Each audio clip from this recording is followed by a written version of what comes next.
Welcome back to the deep dive. Usually when we sit down at these microphones, we are ready to tackle something massive. Right. We've done quantum computing, we've done the fall of Rome, we've done the intricacies of blockchain. We usually look for the complex topics that make your brain hurt a little bit. Which is fun. I love a good brain-hurting session. Me too. But today, I want to do something completely different. I want to sort of flip the script. Instead of looking at the things we don't understand, I want to look at the things we think we understand perfectly, the things we do on autopilot. The invisible routines. Exactly. I'm talking about the stuff you do every single day without a second thought. Yeah. You eat lunch, you put on a shirt, you go to a barbecue on the weekend. But here's the premise for today. What if those mundane moments are actually packed with history, chemistry, and some really weird social psychology that we just completely ignore? It is often the most common activities that have the deepest roots. We go through life following these scripts, how we order food, how we dress for a meeting, but we rarely stop to ask, wait, why is a hamburger bun shaped like that? Or why does this specific fabric signal authority? So that is the mission. We are going to take the microscope and point it at the essentials of human connection, food and clothing. But we aren't just defining terms here. We aren't going to tell you that lunch is a meal. You know that. I certainly hope so. We are going to dismantle the ritual of the family barbecue to see how it's basically a temporary village. We're going to look at the architectural engineering of bread. We're going to talk about the psychology of the fitting room, which I think is one of the most vulnerable places on Earth. It really is a sociological and practical exploration of the things we take for granted. And I think the goal here is to slow down. We want to be deliberate. By the end of this hour, I want you to be able to look at a simple rain jacket or a plate of ribs and see the entire global history behind it. I love that. Let's start with the belly. Let's talk about food. But not just food in the abstract. I want to zoom in on a very specific, very beloved cultural institution, the family barbecue. A classic starting point. And words really matter here. When we say family barbecue, we aren't just describing the act of eating.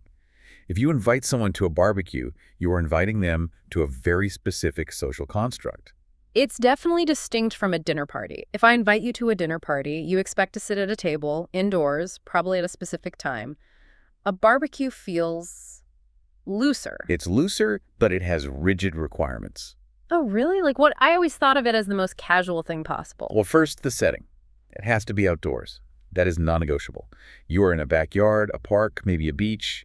It implies a connection to nature, even if that nature is just a patch of manicured grass. Right. You can't have a barbecue in your living room. It's just grilling indoors then. Exactly. And second, it's often multi-generational. A barbecue usually implies the whole clan kids running around, grandparents in lawn chairs. It's a tribal gathering. A tribal gathering. I like that. And the centerpiece of this tribe is the fire. Let's talk about the cooking method itself, because there is a massive difference between cooking and barbecuing. There is. Cooking is a catch-all term. If you are in your kitchen using an electric stove or an oven, you are cooking. You are controlling heat in a very civilized, enclosed way. Yeah, you turn a knob. It's precise. Barbecuing is primal. It's a verb, but it's tied to the machine, the grill. The grill is like the altar of the event. It really is. And the person at the grill is the high priest. You are cooking meat, usually, and you are doing it with intense, direct heat. Often open flame, coals, or propane. It's high risk, high reward. What's the reward? You're looking for that Maillard reaction, that browning and charring that creates these incredibly complex flavors you just can't get in a microwave or even an oven sometimes. But before we even light the fire, there is this whole hidden phase of preparation. In our research for this, I was struck by how much emphasis is placed on the chemistry that happens before the cooking. I'm talking about the marinade. The marinade is fascinating because it's a lesson in patience. To marinate, and marinated is the adjective we use for the meat once it's ready, is fundamentally about time. You can't rush it. I used to think marinating was just about slathering sauce on the meat so it tastes good. But it's more functional than that, isn't it? Much more. If it were just about flavor, you could just dip the cooked meat in sauce. But marinating involves soaking the raw meat in a liquid mixture, usually oil, spices, herbs, and crucially, an acid. An acid, like lemon juice or vinegar? Lemon juice, vinegar, maybe wine. And what is that acid doing? Is it just for taste? It's performing cold cooking in a way. The acid attacks the connective tissue in the meat.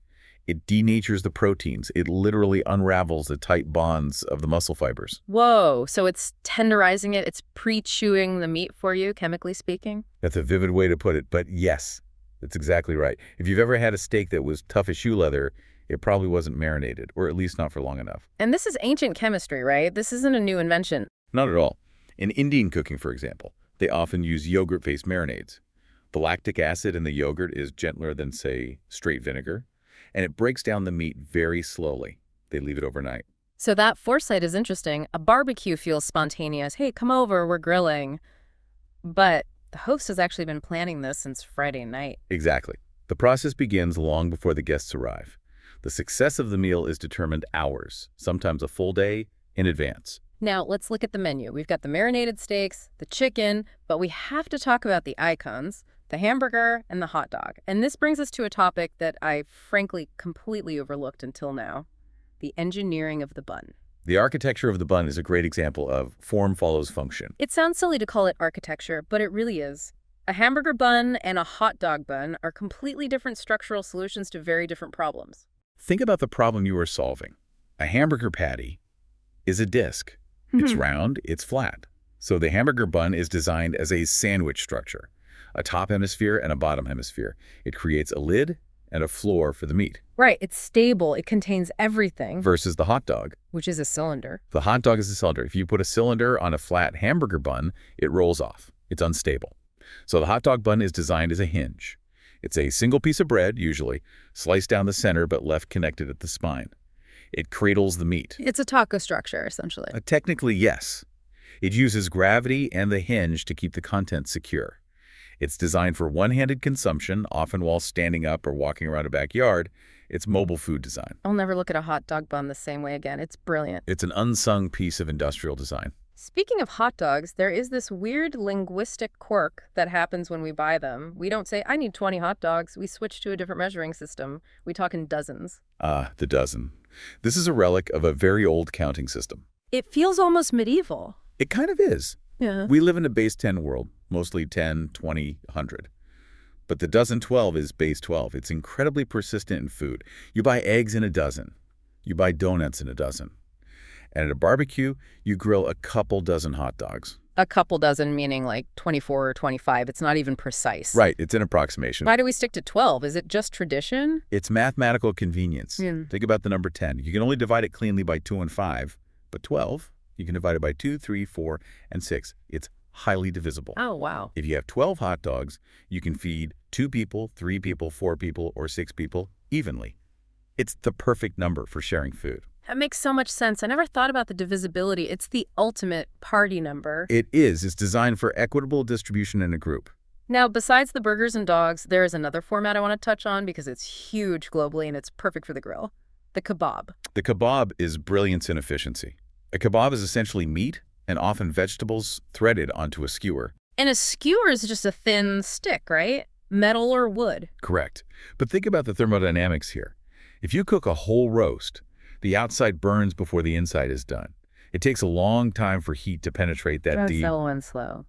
But by cutting the meat into small cubes and spacing them out on a stick, you dramatically increase the surface area. Though it cooks faster. Faster and more evenly. And you get more of that grilled flavor on every bite because every single cube has multiple sides exposed to the fire. It's a technique you see from the Middle East to the Mediterranean to the American suburb. It's the modular approach to BBQ. It's also artistic. You get the red pepper, the white onion, the brown meat. It looks good. Visual appetite is a real thing. We eat with our eyes first. So we have the food, but a barbecue isn't just standing around a fire pit like Neanderthals. We build a set. We create a living space outdoors. And this requires specific gear. We can't just drag the living room sofa onto the grass. No, moisture would destroy it. The dew in the morning would ruin it. You need lawn furniture. It's a funny term, lawn furniture. It implies a room that is made of grass. It defines a specific category of object. The lawn is the green space, the stage. The furniture have to be resilient. We are talking about material science again. Plastic, cast aluminum, treated wicker, stone. It has to survive the rain. And the UV rays from the sun. If you put a velvet armchair outside, the sun would bleach the color in a week and the rain would rot the wood frame. Lawn furniture is designed to be neglected. It's designed to sit there in a storm and be ready for you when the sun comes out. Speaking of sun, sometimes it's too much. That's where the tent comes in. But in the context of a barbecue, we aren't talking about a camping tent, right? We aren't sleeping in it. No, sleeping bags are not involved.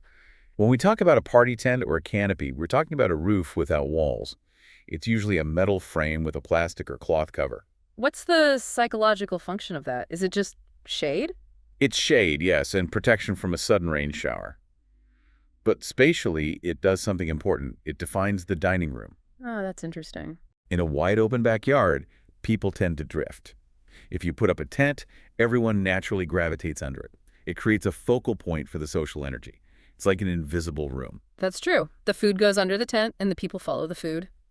Now, there is one more piece of equipment that I think is the unsung hero of the outdoor event. It's a box, a plastic box, the cooler. The cooler is a miracle of thermodynamics. It really is. It's a non-electric refrigerator. Think about how liberating that is. Before portable insulation, you had to eat close to the kitchen. Food spoils fast in the heat. Bacteria grows. Drinks get warm and unappealing. Yeah, nobody wants a warm soda.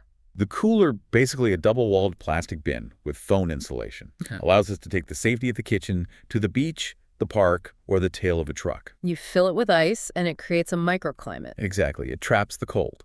You can keep beers, sodas, and raw meats safe for 12, 24, sometimes 48 hours. It is the hearth of the party, but a cold hearth. People gather around the cooler just as much as they gather around the grill. The two poles of the barbecue universe, the hot and the cold. Precisely.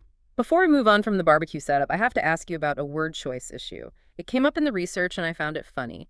Napkins versus serviettes. Ah, the class struggle of paper products. Right. They are the same thing. What is the difference? Functionally identical. A square of paper or cloth to wipe barbecue sauce off your face. Napkin is the standard term, especially in the U.S. Serviette is used more in the U.K., Canada, and Australia. But serviette sounds fancier. It's the French origin. There's a long history in the English language of using French-derived words to sound more sophisticated. You don't just start a meal, you eat an hors d'oeuvre. It's a linguistic signal. It is. But at a barbecue, whether you ask for a napkin or a serviette, you just want to avoid a stain. Which is the ultimate goal. So we've built the scene, we have the grill, the marinades, the lawn furniture. But why do we do this? What is the cultural significance here? Why is fire and meat such a universal signal for celebration? It goes back to community survival. Sharing a large animal cooked over a fire is one of the oldest human rituals. It signals abundance. It says, we have enough food to share. We are safe. We are a community. And we tie it to our biggest national holidays. In the U.S., the 4th of July is basically National BBQ Day. It is Independence Day. You have the hot dogs, the hamburgers, the potato salad, mac and cheese. It's a patriotic menu. But it's not unique to America. Look at Chile. Right. The research mentioned Chile's Independence Day, September 18th. The Fiestas Patrias. The sources describe how the smell of barbecue permeates every single neighborhood for an entire weekend. It's a collective sensory experience. Wow. When you smell that smoke, you know your neighbors are celebrating the same thing you are. It binds the country together through scent and taste. It's a national memo sent via smoke signal. I love that idea. The smoke is a signal. It is. It says we are all in this together. Let's zoom out a bit. We've talked about the event. Let's talk about the substance. Food itself, we treat it as pleasure, but really it's fuel. It's biological inputs. At its core, food is any substance we consume to provide nutritional support. For growth, for health, for energy. The body is an engine. So let's look at the fuel mix. We have the nutritional pillars. We can break it down into 3 big macros. First, carbohydrates. This is your gasoline, quick energy, bread, rice, pasta, sugar. Your brain runs on glucose derived from carbs. Then proteins. These are your building blocks, your spare parts, for muscle repair, for enzyme production, meat, fish, eggs, beans. You literally are what you eat here. You are building your body out of these amino acids. And fats. Which have a bad reputation but are essential. Fats are long-term energy storage and insulation. Nuts, oils, avocados, they're like the battery reserve. And then you have the micromanagers, vitamins and minerals. The fruits and vegetables. Exactly. These are the lubricants that keep the engine running smoothly. You don't need a lot of them, but without them, the whole system grinds to a halt. I think another interesting way to look at food is how much we have messed with it. The spectrum from natural to processed. This is a defining struggle of the modern diet. Natural foods are, unaltered. An apple is an apple, comes off the tree, you wash it, you eat it. Right. Same with broccoli or almonds. Versus process. Which is food that has been engineered. Bread is processed, wheat doesn't grow as a loaf. But then you have ultra-processed foods. Canned soups, packaged snacks with preservatives and colorings to make them last 5 years on a shelf. We have traded nutritional density for shelf life. And convenience. Absolutely. It's a trade-off we make every day. We also structure our entire perception of time around food. We literally divide the day by our hunger pangs. The meal times. It's a social construct that arose largely from the Industrial Revolution and the workday. You have breakfast breaking the fast of the night, morning fuel, eggs, toast, cereal. And lunch. Midday refueling. Got to be quick for factory workers, hence the invention of things like the sandwich. Right. Portable and fast. Then dinner. The main event. The work is done. This is where you have the roasted meats, the pasta, the soups. It's a time for social connection as much as eating. And we can't forget snacks, the bridges between the meals. The granola bars, the fruit, the nuts, the little hits of dopamine and energy to get you through the afternoon slump. Food is also the quickest way to travel without moving. If I say Italy, your brain immediately pulls up a flavor profile. Tomato, basil, garlic, dough. Pizza and spaghetti. What can? Soy fish, rice. Sushi and tempura. XO. Corn, chili, lime. Tacos and enchiladas. It's instant branding. We consume culture through these flavor profiles. A single bite can tell a story about a place's history, agriculture, and climate. Before we switch gears, I have to share a few fun facts that came up in the deep dive. These are the kind of things that you can drop at a barbecue to sound smart. Lay them on me. Fact 1. Carrots were originally purple, not orange. This is true. The orange carrot was popularized in the Netherlands in the 17th century as a tribute to William of Orange. It was literally a political vegetable. That is wild, a political vegetable. Yeah. Fact 2. Honey is the only food that essentially never spoils. It's the low water content and the acidity. It's a hostile environment for bacteria. Archaeologists have eaten honey from Egyptian tombs that is thousands of years old. I don't know if I'd be brave enough to eat tomb honey, but I respect the chemistry. And finally, this one breaks my brain. Bananas are berries, but strawberries are not. Botanical classification is a mess. It has to do with which part of the flower the fruit develops from and how the seeds are arranged. But yes, technically, a banana is a berry and a strawberry is an aggregate accessory fruit. I'm not even going to try and remember that last part. Just stick with strawberries aren't berries. It's a great party fact. Okay, we have fed the human animal, we've covered the BBQ, the biology, and the culture of food. Now, let's move to the other daily essential. We need to get dressed. Clothing. We wake up, we eat, we dress. Why do we wear clothes? It seems like such a basic question. Well, the base of the pyramid is protection. We are fragile, hairless apes. We need to shield our skin from the sun, the wind, the cold, thorns, insects. It's our artificial fur. But it's so much more than that. Oh, almost immediately, clothing moves from survival to communication. It's a language we all speak, whether we realize it or not. We signal status, we signal profession, we signal mood. And we categorize our lives by what we wear. Let's break down the categories of dress. First up, casual. This is the uniform of the private self. Jeans, t-shirts, sweaters, sneakers. The priority here is comfort and range of motion. This is what you wear when you aren't trying to impress anyone or when you are with people you already trust. It's your at-ease uniform. Then we have formal. The uniform of the public self. The stakes are higher.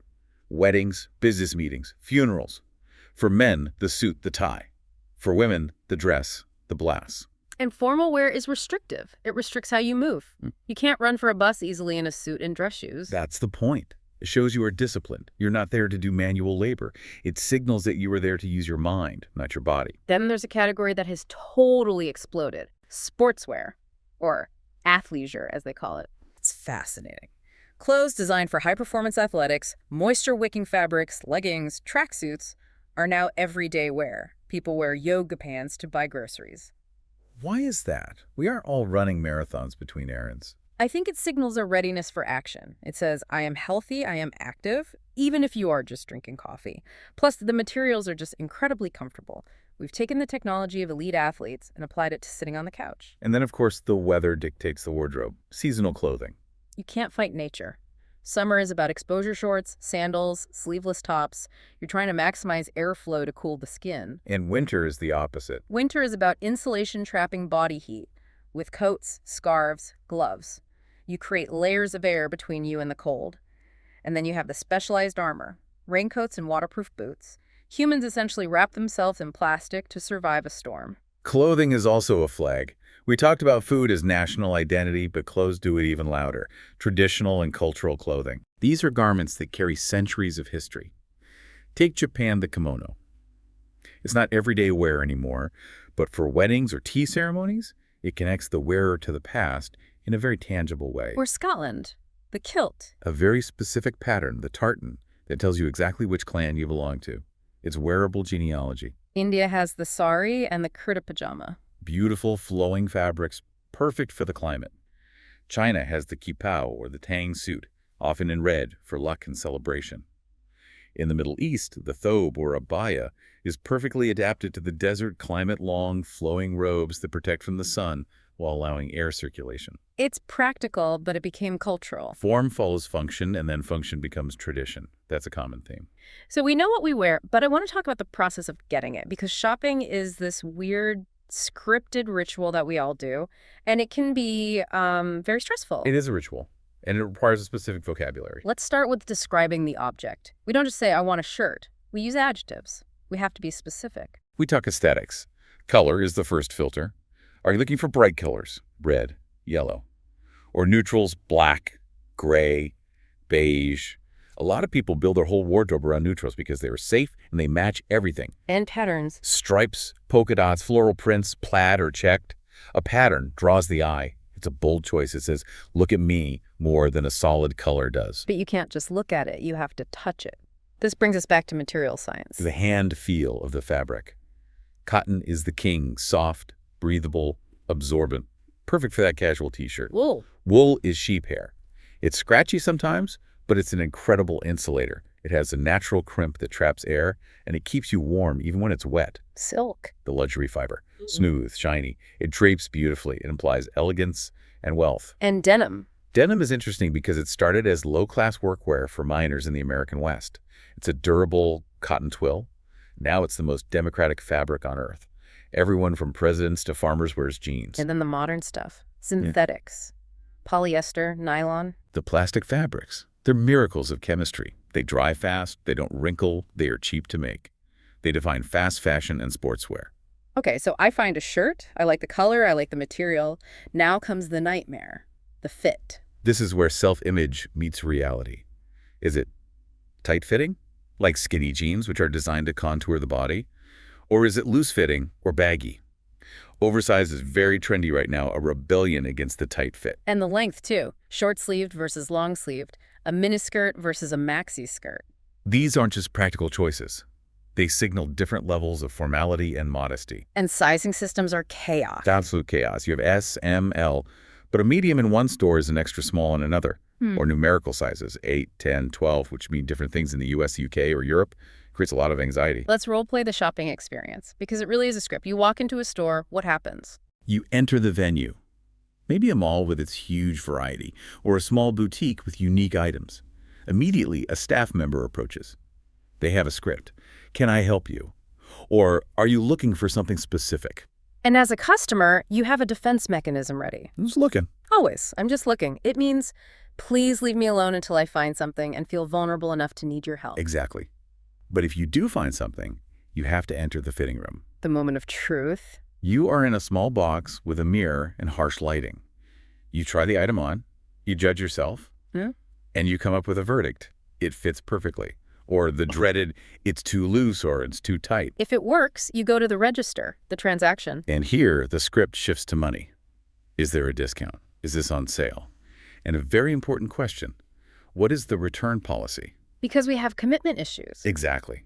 Can I bring this back if I hate it tomorrow? Then you pay credit, cash, mobile, and you exit with your new skin. New skin. I like that, because clothes really do become part of our identity. There is a psychological concept called enclothed cognition. It basically means that what you wear changes how you think and behave. Give me an example. If you put on a doctor's white coat, studies show you actually become more attentive and careful on tasks. The uniform tells your brain, I am a serious, precise person now. That explains uniforms, police officers, firefighters, chefs. It signals authority to the world, but it also signals role acceptance to the wearer. When a firefighter puts on that fire-resistant suit, they're stepping into a persona of bravery and duty. It's armor, both physical and psychological. But it works emotionally, too, on a personal level. If I'm having a bad day, I might wear all dark colors. Or you might wear your lucky shirt for a job interview. We all have that one item, a pair of shoes, a jacket, that we wear when we need confidence. It's irrational, it's magic thinking. But if it makes you feel better, it works. And finally, we have to navigate the world of trends. The tension between style and fashion. Fashion is what the industry, influencers, and designers tell you to wear.